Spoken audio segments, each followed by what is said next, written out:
Assalamualaikum warahmatullahi wabarakatuh.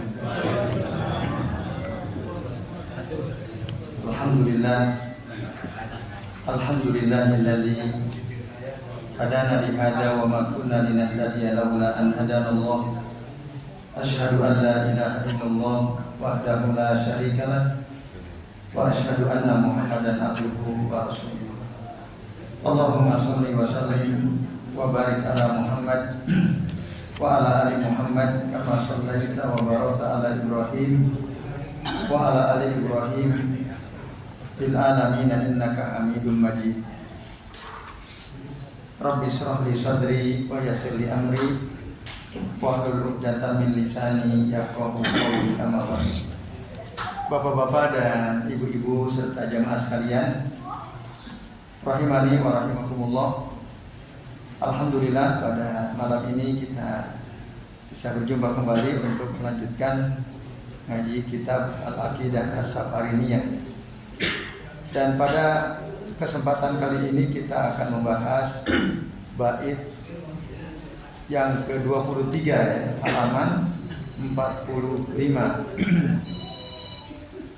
Baik Bapak Ibu, mari kita perhatikan. Qala al-muallif rahimahullah, berkata penulis kitab ini, semoga Allah merahmati beliau, yaitu Al-Imam As-Safarini, ba'asbatu an-nususa bitanzihi min ghairi ta'tilin wala taswihin. Ba'asbatu, para ulama ahlu sunnah itu menetapkan an-nususa bitanzih, menetapkan dalil ya. An-nusus itu nas atau dalil-dalil yang berkaitan dengan nama-nama dan sifat-sifat Allah Ta'ala ya. An-nususul waridah tapi asma'illahi wa sifatihi ya. Kama ja'at, sebagaimana datangnya dalil tersebut, min ghairi ta'til wala tasbih atau wala tamsil ya. Ini ciri-ciri ulama ahlu sunnah.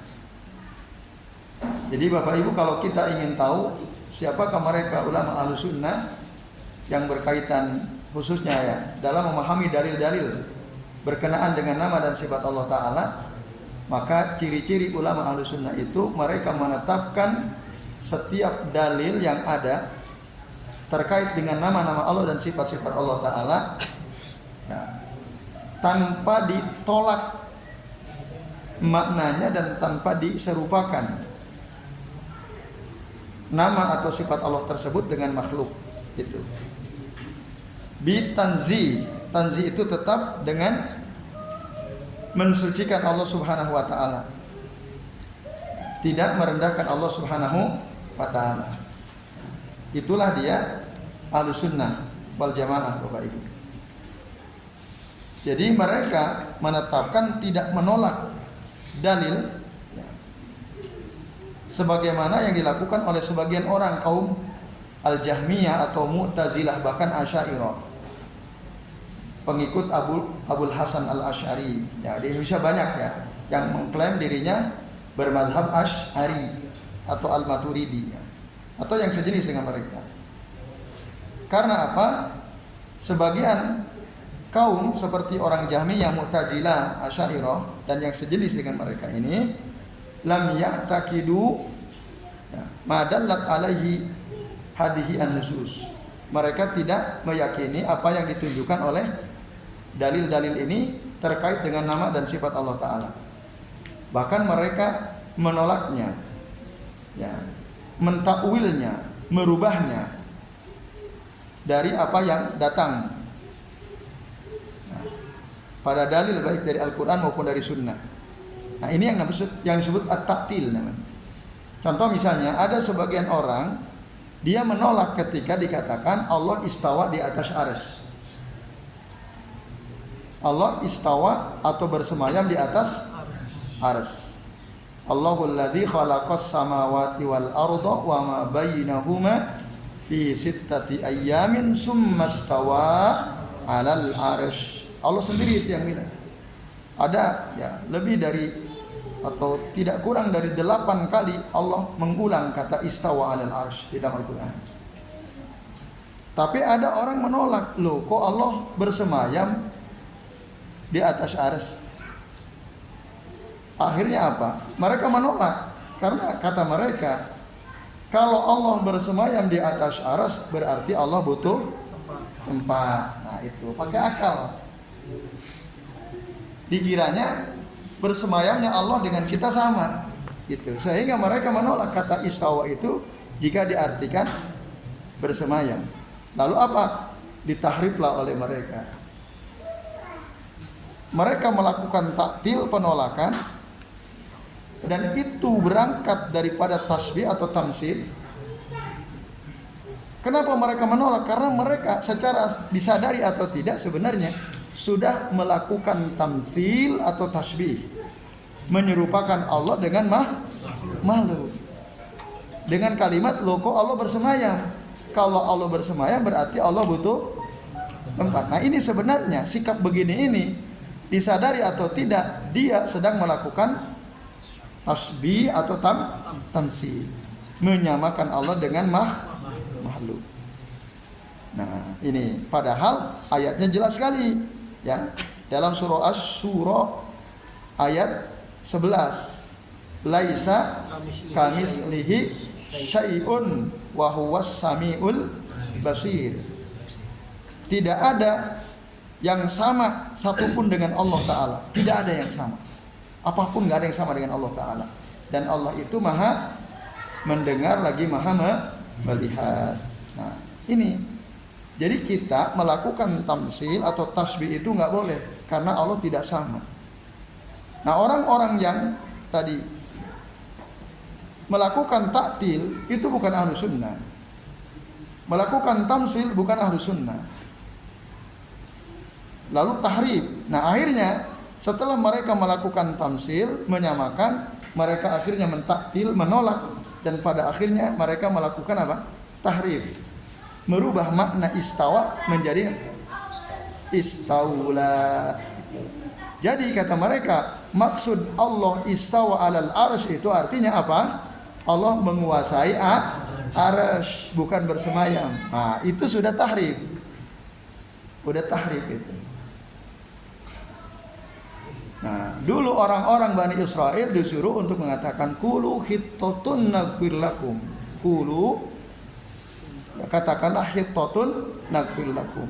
Ampunilah kami, maka kami akan ampuni kalian. Tapi dirubah oleh mereka, bukan lagi hittoh, tapi hintoh katanya.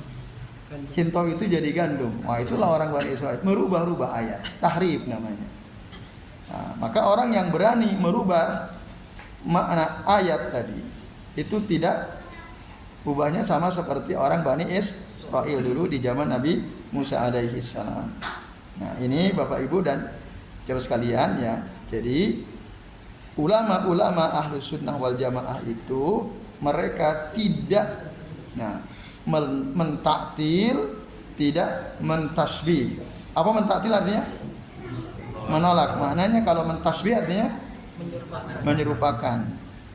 Atau dengan istilah yang lebih tepat tamsil, karena ayatnya berbunyi laisa kamislihi syai'un, walaupun ada kesamaan.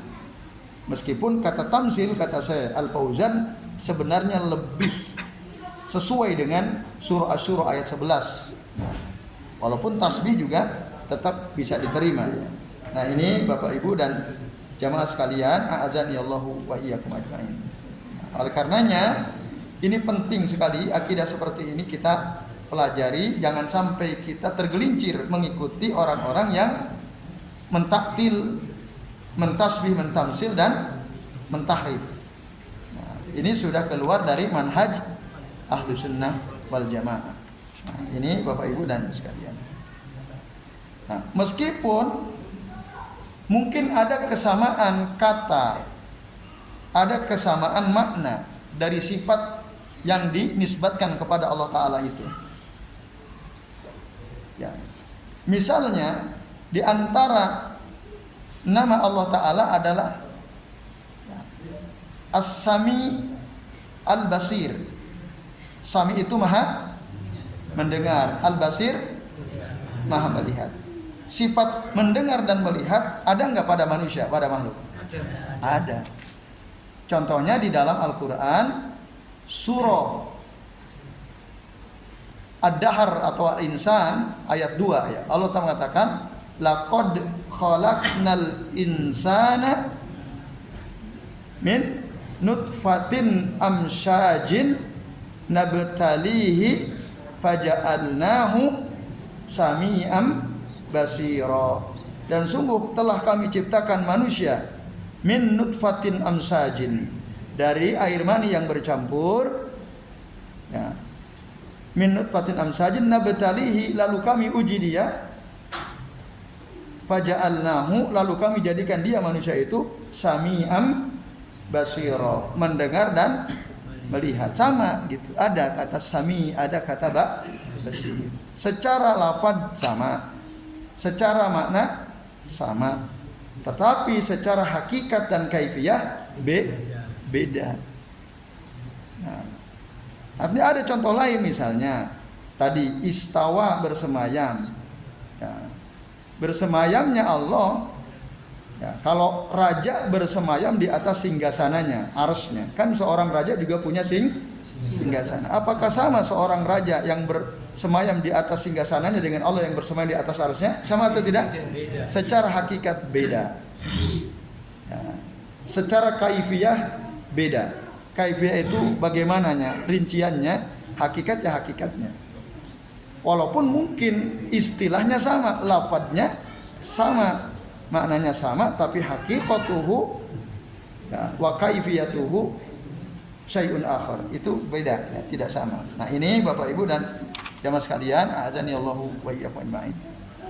Jadi ya, ittafaqat fil lafzi wal asma illa annaha takhtalifu fil kaifiyati wal haqiqah. Dari sisi lafaz dan maknanya sama, tapi berbeda dari sisi kaifiyah dan hakikatnya. Nah, ini kaifiyah itu apa tadi? Gambaran rinci ya, itu kaifiyah. Atau dalam bahasa Inggrisnya itu kaifiyah itu dari kata kaifa ya, bahasa kaifa, bagaimana, how gitu. Itu gimana? Misalnya Allah bersemayamnya itu gimana? Nah, itu udah kaifiyah tuh. Nah, itu ya. Terus kalau misalnya Allah punya tangan ya, Bapak Ibu dan jamaah sekalian, dalam Al-Quran jelas ada ayat ya, bal yadahu mabsutotani misalnya. Contoh lainnya dalam surah Al-Maidah ayat 64, bahkan kedua tangan Allah senantiasa terbuka. Bal yadahu mabsutotani, yadahu itu hu-nya kembali kepada Allah. Kalau ada orang tanya apakah Allah punya tangan, apa jawaban kita? Iya, kita harus imani, iya, kita harus tetapkan Allah itu punya tangan. Nah, tapi ada nggak orang menolak kalau dikatakan Allah punya tangan? Banyak, bahkan ya. Banyak orang menolak. Loh, kok Allah punya tangan katanya? Loh, kalau Allah dibilang punya tangan, berarti Allah sama dong sama kita. Nah, itu kesimpulan yang itu berangkat dari tamsil tadi ya, menyamakan, lalu akhirnya mentaktil. Mentaktil itu menolak jika tangan itu dinisbatkan kepada Allah Ta'ala. Nah, akhirnya mentahrif, dirubahlah oleh mereka. Tangan yang dimaksud kata mereka apa? Kekuatan atau kekuasaan, al-qudrah katanya. Nah, ini bahaya Bapak Ibu. Kayak gini ini. Nampaknya memang makul, masuk akal. Iya kan? Masuk akal. Mereka bilang enggak mungkin. Maka akhirnya harus ditakwil. Mereka mengharuskan ditakwil dengan cara mentahrif tadi. Nah, akhirnya ya mereka berani melakukan takwil dan mentahrifnya. Ditakwil, takwil itu apa? Memaknai ya suatu kata di luar makna yang sebenarnya. Ya, itu. Jadi itu takwil, mentakwil. Walaupun takwil itu ada yang boleh, ada yang tidak boleh. Ya, kalau ada dalilnya dari ayat lain atau dari hadis Nabi bisa saja. Ya, contoh misalnya takwil yang boleh itu ya. Dalam Al-Quran ada ayat ya, fastaghfiru rabbakum innahu kana ghaffara yursilis samaa'a 'alaikum midrara. Nah, beristighfarlah kalian kepada Allah karena sesungguhnya Allah itu Maha yursilis samaa'a 'alaikum midrara. Nah, yursilis samaa'a 'alaikum midrara. Apa artinya yursilis samaa'a? Secara bahasa yursil itu mengutus atau menurunkan, as-sama apanya? Langit. Alaikum kepada kalian midroro. Midroro itu apa? Deras. Maksudnya apa kata langit di situ? Maksudnya hujan. Nah, itu bisa ditakwil karena ada qarinah ya.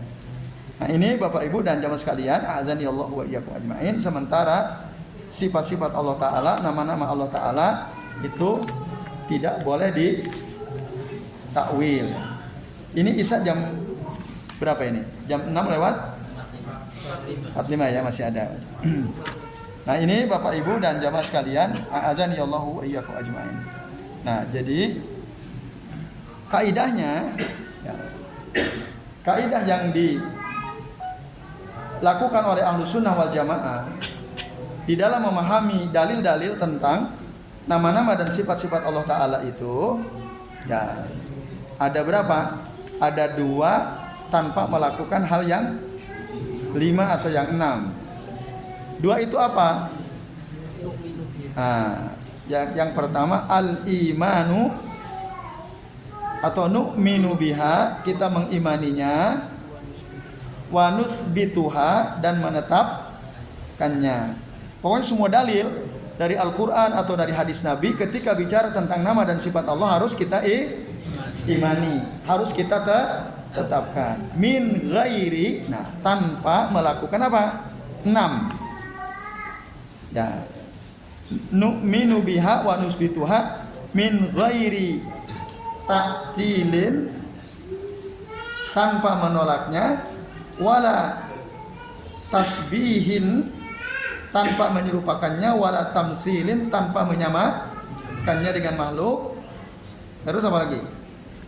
Wala ta'wilin, tanpa mentakwilnya, wala tahrifin, tanpa merubahnya, wala takyifin, dan tanpa mempertanyakan rinciannya. Oh, itu. Jadi melakukan 2 tanpa 6. 2 itu tadi apa? Nu'minu biha wa nusbituha min ghairi ta'til wala tasbih wala tamsil. Nah, 3 ya. Wala ta'wil wala tahrif wala takyif. Istilah penting ini Bapak Ibu. Apa tadi? Tidak melakukan apa yang pertama? Taktil, menolak. Yang kedua, tasbih, menyerupakan. Yang ketiga, tamsil, menyamakan. Yang keempat, takwil, mentakwil. Yang kelima, tahrif, apa ya? Merubah maknanya. Yang terakhir apa? Takyif. Takyif itu mempertanyakan kaifiyahnya atau rincian dari sifat tersebut. Nah, ini Bapak Ibu, contoh takyif itu apa contohnya? Misal tadi bal yadahu mabsutatani, bahkan tangan Allah itu senantiasa terbuka. Lalu kita tanya, tangan Allah gimana? Jarinya ada berapa? Kukunya panjang apa pendek? Itu nggak boleh kayak gitu. Tidak, Boh. Udah kita paham Allah menyebutkan dirinya ada tangan, berarti sudah itu saja. Tanpa perlu kita takyif wala ta'wil. Ya, ini Bapak Ibu dan sekalian. Nah, terus pada poin ke-24, bait 24, fa kullu ma jaa minal ayat aw sahafil akhbar ansiqat. Ya, lanjut ke poin bait ke-25 karena nyambung ini ya. Minal ahadisi numirruhu kama qad jaa fasma min nidhami wa'lama. Nah, maka fakullu, setiap majaa, apa yang datang, minal ayat, dari ayat-ayat Al-Quran, ausoha atau yang sahih fil akhbar dalam khobar, ya khobar itu ya hadis maksudnya, ansiqat dari orang-orang yang terpercaya, minal ahadis dari hadis-hadis Nabi, numirruhu kama qajaa, maka kita jalankan makna ayat-ayat tersebut dan hadis-hadis atau khobar dari hadis yang terpercaya itu sebagaimana datangnya. Pasma, dengarkanlah, min nizami wa'lama, dari nazomku ini dan ketahuilah, kata beliau. Nah ini Bapak Ibu dan jemaah sekalian, nah maksudnya semua apa yang ada dalam Al-Quran yang bicara tentang nama dan sifat Allah Ta'ala, semua apa yang datang dalam hadis Nabi SAW, selama hadis itu sahih, para perawinya terpercaya, maka kita wajib mengimaninya, wajib menetapkannya. Nah, tidak ada perbedaan baik dalam Al-Quran maupun dalam Sunnah, semuanya dari sisi Allah Azza wa Jalla. Dan la farqa baina al-akhbar al-ahad wal mutawatirah. Tidak ada perbedaan antara hadis ahad dengan hadis mutawatir. Ini istilah pentingnya. Jadi Bapak Ibu, karena ada sebagian ahlul dhalal, kata saya Al-Fauzan, li'annahu yujadu min ahlul dhalal man yaqul, yang berkata akhbarul ahadi la yustadallu biha fil aqidati li'annaha tufidu adh-dhann. Khobar-khobar wahid, hadis ahad itu tidak digunakan sebagai dalil dalam masalah akidah karena dia hanya berfaedah ya zon, dugaan saja, tidak meyakinkan. Nah, hadza yaqul, itu yang dikatakan oleh mereka istilah min indihim wa huwa batilun. Ini istilah dari mereka dan ini batil. Karena hadis sahih itu baik hadis ahad maupun hadis mutawatir, ya fa innal hadis as-sahiha yufidu al-yaqina sawa'un kana ahadan aw mutawatiran. Karena hadis sahih itu berfaedah menunjukkan sesuatu yang meyakinkan, baik itu hadis ahad maupun hadis mutawatir. Apa itu hadis ahad? Apa itu hadis mutawatir? Nah, ini istilah dalam ilmu mustalahul hadis ya. Hadis ahad itu adalah hadis yang diriwayatkan dari Nabi kurang dari 10 orang. Pun begitu nanti murid-murid sahabat yang mendengar sahabat mengatakan hal tersebut dari Nabi kurang dari 10 orang, maka itu disebut hadis ahad. Nah, walaupun nanti dibagi 3, hadis ahad itu ada yang gharib, ada yang masyhur, ada yang ajiz. Nah, nanti gharib itu hanya diriwayatkan dari 1 orang. Kalau yang aziz itu diriwayatkan oleh 2-3 orang, masyhur itu diriwayatkan oleh 3-9 orang, tapi kurang dari 10 orang. Itu kalau ada hadis ya, diriwayatkan hanya kurang dari 10 disebut hadis dengan kriteria tadi. Sementara hadis mutawatir adalah hadis yang ketika Nabi menyampaikan didengarkan oleh minimal 10 orang sahabat dan semua tidak mungkin berbohong. Pun begitu nanti ketika sahabat meriwayatkan hadis itu didengar oleh 10 orang muridnya atau lebih. Nah, itu hadis mutawatir. Menurut ahlul dhalal tadi, kalau hadis ahad diterima. Nah, dibantah oleh para ulama ahlus sunnah termasuk oleh Syekh Al-Fauzan, hadis ahad maupun hadis mutawatir selama perawinya itu terpercaya, maka dia bisa jadi hujjah dalam semua perkara, termasuk dalam perkara akidah tanpa diragukan. Nah, ini Bapak Ibu dan jamaah sekalian, a'adzanillahu wa iyyakum ajmain. Nah, maka dengan demikian kita memahami hadis ahad maupun hadis mutawatir tadi ketika bicara tentang nama dan sifat Allah sebagaimana adanya. Udah. Allah dalam hadis dikatakan ketika neraka jahanam itu selalu meminta kepada Allah Ta'ala. Nah, apa bilang neraka jahanam ngomong apa? Hal min mazid. Yauma naqulu li jahannama halim talati, dalam surah Qaf ya. Pada hari di mana kami berkata kepada neraka jahanam, apakah kamu sudah penuh? Wa taqulu, dan si jahanam itu berkata, hal min mazid, apakah masih ada tambahan? Masih terus minta tambahan. Hatta ya, sampai yadu Allahu qadamah, sampai Allah meletakkan kakinya di dalam neraka jahanam itu. Itu kata Nabi dalam hadis sahih. Lalu jika ada pertanyaan, Allah punya kaki? Nah, kita harus katakan karena ada khobar, ada hadis mengatakan itu, kita imani, iya, dan kita tetapkan itu. Nah, itu contohnya dalam sunnah. Dalam Al-Quran memang tidak ada, tapi dalam sunnah ada. Nah, karena hadisnya sahih, nah, maka kita tetapkan bahwa ada. Nah, Bapak Ibu dan jauh sekalian, nah, sementara ini dulu ya, karena sudah azan, nanti kita lanjut sedikit satu bait lagi, yang poin yang ke-26 ya. Monggo Pak Tri atau yang lain yang bertugas sebagai muadzin.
Alhamdulillah Bapak Ibu, kita sudah sampai di waktu Isya ya. Sambil menunggu waktu iqamah, kita lanjutkan sedikit ya, satu bait lagi, yaitu bait yang ke-26 ya.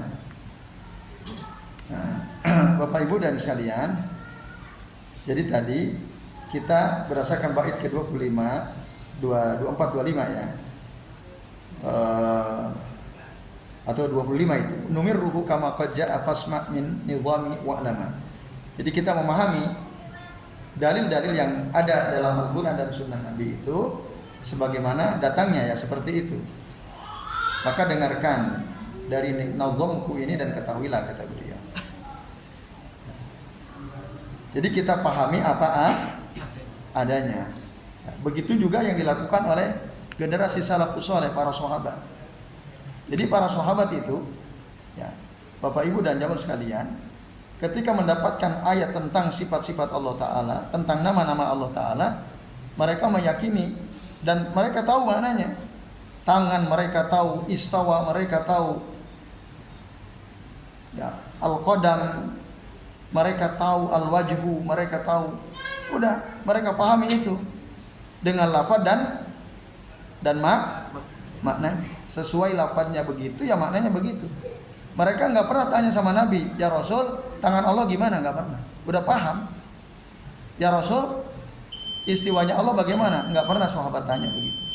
Karena sudah paham. Nah, tapi hati-hati nanti, ya, jangan melakukan tafwid. Tafwid itu apa? Tafwid itu menyerahkan maknanya kepada Allah. Nah, itu nanti ada muncul kaum mufawwidhah. Allah punya tangan, iya. Bagaimana tangan Allah? Mbah aku kurang ngerti. Wallahu a'lam. Nah, itu sifat begitu juga, sikap begitu enggak sesuai dengan para sahabat. Enggak sesuai dengan salafus saleh. Jadi kalau ditanya bagaimana tangan Allah, jangan kita mengatakan apa? Mbah orang ngerti. Wallahu a'lam. Nah, itu namanya kaum mufawwidhah. Maka harus kita jawab apa? Bagaimana tangannya? Udah saya paham tangan. Maksudnya bukan bagaimana ya? Kamu ngerti tangan? Kita ditanya. Ya saya ngerti tangan. Baru kalau ditanya bagaimana tangan? Nah, kalau ditanya bagaimana, baru kita katakan wallahu a'lam. Tapi kalau kita ditanya kamu ngerti nggak tangan? Ngerti. Kita harus jawab saya ngerti, Pak. Jadi ada 3 tingkat pertanyaan Bapak Ibu. Nah, ini bisa menjebak ya. Ini berkaitan dengan akidah terhadap nama dan sifat Allah Ta'ala. Satu pertanyaan paling awal, Allah punya tangan nggak? Punya. Jawabannya apa? Punya. Tegas kita katakan punya. Kenapa? Kan Allah sendiri. Dalam Al-Quran ada dalil. Bal yadahu mabsutatan. Itu pertanyaan tingkat pertama. Pertanyaan tingkat kedua, kalau kita ditanya, kamu ngerti nggak tangannya Allah? Apa jawaban kita? Kamu ngerti tangannya Allah? Kamu paham tangannya Allah? Kamu ngerti tangan? Kamu ngerti paham tangan? Paham. Kita harus segera mengatakan saya ngerti, saya paham tangan. Nah baru, nah ini yang ketika ditanya pertanyaan tingkat ketiga, kamu tahu nggak bagaimana tangannya Allah? Nah baru nih, ketika pertanyaannya kamu tahu nggak bagaimana tangannya Allah, baru kita ucapkan wallahu a'lam. Tapi kalau baru tingkat kedua, kita harus katakan saya paham, saya ngerti apa itu tangan. Paham ya Bapak Ibu ya? Karena kalau baru tingkat kedua kita udah katakan wallahu a'lam, ini nanti kita masuk kategori kaum mufawwidhah. Jadi berarti kan sama artinya saya nggak ngerti tangan itu apa. Kan gitu artinya. Kalau kita ditanya kamu paham atau ngerti tangan, saya nggak tahu. Nah, maka para ulama ya, mengatakan, ulama Ahlussunnah maksudnya, mengatakan iya saya paham, saya ngerti tangan. Karena apa? Semua ayat-ayat Allah kita bisa pahami. Betul atau tidak? Iya. Bisa kita pahami. Makanya Allah menyuruh kita untuk mentadaburinya. Dalam surah Shad ayat 29 katakan, ya, kitabun anzalnahu ilaika mubarakun liyadabbaru ayatihi. Al-Quran itu satu kitab yang telah kami turunkan kepada engkau Muhammad, penuh keberkahan, liyadabbaru, supaya mereka mentadaburi ayatihi, ayatnya. Bahkan dalam surah An-Nisa ayat 82 Allah mengecam orang yang tidak mau memahami ayat-ayat Allah. Dikecam tuh orang yang nggak mau memahami ayat-ayat Allah. Kalau bapak ibu cuma baca tok, nggak mau paham, wah itu bahaya, itu dikecam itu. Ya. Udah merasa puas dengan hanya membaca tok, tidak pernah terpikirkan untuk memahami ayat Al-Quran, wah itu dikecam. Bisa dibuka dalam surah apa? An-Nisa ayat 82. Afala yatadabbaruna al-Quran. Kenapa kalian tidak mau mentadaburi Al-Quran, merenungkan, memahami Al-Quran?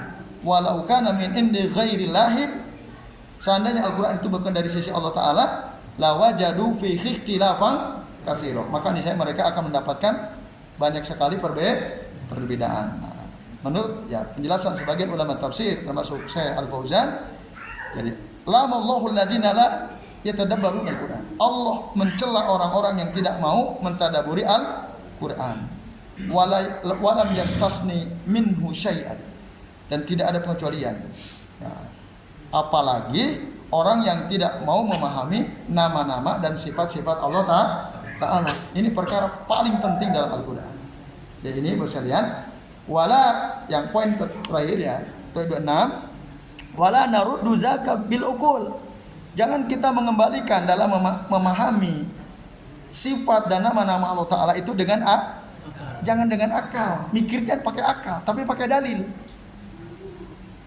Tadi kalau kita mikir, oh tangan, iya kok Allah punya tangan, akhirnya akalnya terus muter-muter dia. Padahal dalilnya jelas kan gitu. Gimana itu kok Allah bersemayam? Akalnya main dia. Padahal dalilnya dia, jangan ke akal. La narudduhu zaka bil uqul li qauli muftarin bihi jahul. Ya, kepada perkataan yang dibuat-buat karena kebodohan. Di qauli muftarin bihi jahuli. Jadi Bapak Ibu, nanti orang-orang berakal yang mengagungkan akal orang Mu'tazilah, ahlul kalam, itu mikirnya pakai akal, tidak pakai dalil dari Al-Quran dan Sunnah. Nah, ini Bapak Ibu dan sekalian, maka itu jangan dilakukan seperti itu. Nah, nanti mereka itu tidak lain kecuali hanya kebohongan saja. Gitu. Orang yang ngomong pakai akal ya, itu hanya kadzab, iftira itu kadzib. Ya, jahul itu mereka bodoh terhadap apa? Kalam Allah dan kalam Rasulnya gitu. Nah, ini biasa dilakukan oleh para filosof ya, ahlul kalam yang tidak kembali kepada Quran dan Sunnah. Mereka hanya menggunakan akalnya saja. Nah, itu jangan ya. Maka takutlah kita untuk berbohong, berkata-kata tentang Allah tanpa ilmu, tanpa dalil, maka itu adalah kebohongan.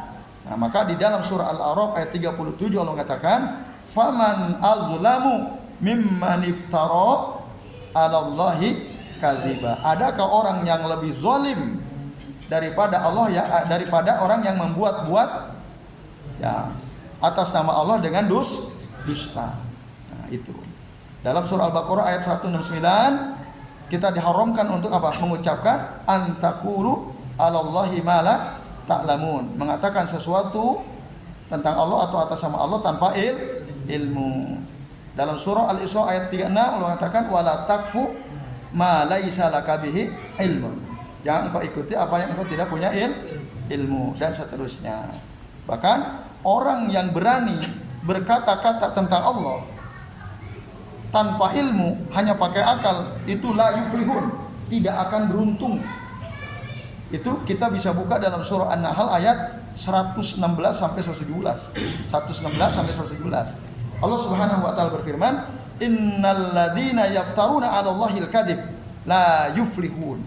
Sesungguhnya orang-orang yang berkata-kata ya, atas nama Allah atau tentang Allah al-kadzib, dengan kebohongan, la yuflihun, maka mereka tidak akan beruntung. Mataun qalil, itu hanya kenikmatan atau kesenangan sedikit saja. Mungkin mereka senang, wah bisa mikir begini, mikir begitu. Tapi apa? Walahum adzabun alim, tapi bagi mereka azab yang pedih. Nah, ini Bapak Ibu, jadi mengerikan ya. Udah, pokoknya kita nggak punya ilmu, akal kita nggak bisa, akal ukuluna itu qasirah, akal kita ini terbatas. Ya, jadi kembalikanlah kepada Al-Quran dan kepada Al-Quran dan Sunnah. sunnah Rasul sallallahu alaihi wasallam. Itu ya Bapak sekalian, maka fa'aqdunal isbatu ya khalili min ghairi ta'tilin wala tamsil. Akidah kita ini adalah menetapkan semua nama dan sifat Allah Ta'ala sesuai dalil min ghairi ta'tilin wala tamsil, tanpa kita menolaknya dan tanpa kita menyamakannya ya. Jadi saya kira ini ya sampai poin baik ke-27 ya.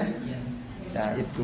Jadi jangan jadi orang yang mentaktil atau mentafsir, jangan juga mentahrif, jangan juga jadi kaum mufawwid ya. Muharrifun, mufawwidun. Muharrif itu merubah-rubah, mufawwid itu apa tadi? Menyerahkan maknanya. Saya nggak ngerti, nggak paham, udah. Yang tahu Allah. Ini juga nggak pas ya. Para ulama Ahlus Sunnah memahami apa arti setiap kata yang berkaitan dengan apa sifat dan nama Allah Subhanahu wa taala. Jadi saya kira ini Bapak Ibu dan sekalian, jadi sampai bait yang ke-27 ya. Selebihnya insya Allah nanti kita lanjut di pertemuan yang akan datang. Baik Bapak Ibu, sebelum diakhiri, apakah ada yang mau bertanya? Jelas ya? Baik, alhamdulillah. Baik Bapak Ibu, sebelum kami akhiri ada satu pertanyaan yang bisa angkat tangan? Bisa. Pak Nasir langsung mengatakan bisa. Baik Pak Nasir. Coba sebutkan satu ayat Al-Quran yang isinya kecaman kalau kita tidak mau memahami ayat Al-Quran.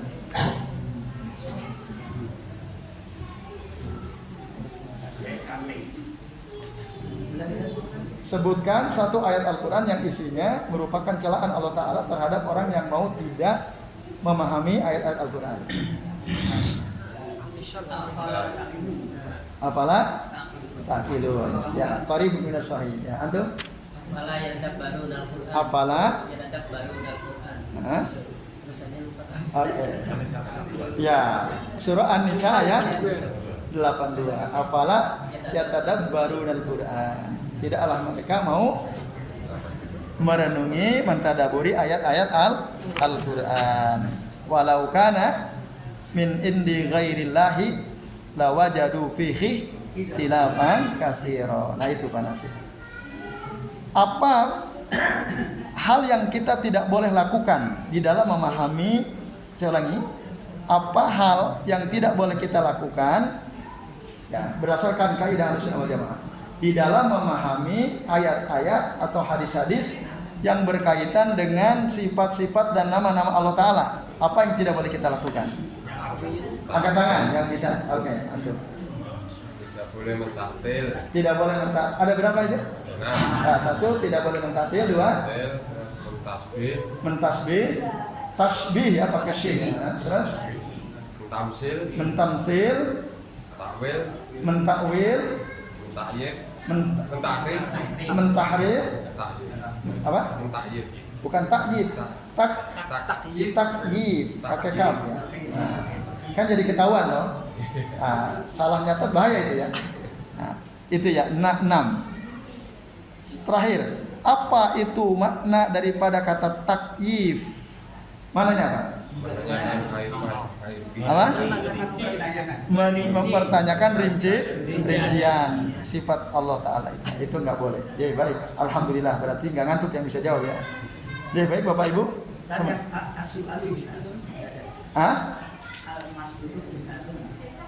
Mempertanyakan. Oh ya, ya mempertanyakan kaifiyah ya. Itu bid'ah. Kata Imam Malik. Dulu ada seorang jamaah waktu kajian begini, ada majelisnya Imam Malik. Jamaah itu tanya, ya Imam Malik, bagaimana itu istiwanya Allah Ta'ala? Nah, apa kata beliau? Al-istiwa'u ma'lumun, istiwa itu bisa udah paham kita, diketahui. Gitu. Wal kaifiyatu majhul, dan bagaimana rincian tentang istiwanya Allah Ta'ala itu kita tidak ngerti. Wassu'alu anhu bid'atun, dan bertanya tentang bagaimana istiwanya Allah Akhirnya setelah itu Imam Malik mengusir orang tersebut, udah keluar kamu dari majelisku, diusir. Karena dulu para sahabat tidak ada yang pernah tanya kepada Nabi bagaimana istiwanya Allah makanya disebut bid'ah. Itu bid'ah fil aqidah. Ya baik, mari kita akhiri dengan doa kafaratul majlis. Subhanakallahumma wa bihamdika asyhadu an la ilaha illa anta astaghfiruka wa atubu ilaik. Wa sallallahu ala Muhammadin wa ala alihi wa sahbihi wa baraka wa sallam alaihi ajmain. Billahi taufiq wal hidayah. Assalamualaikum warahmatullahi wabarakatuh. Waalaikumsalam.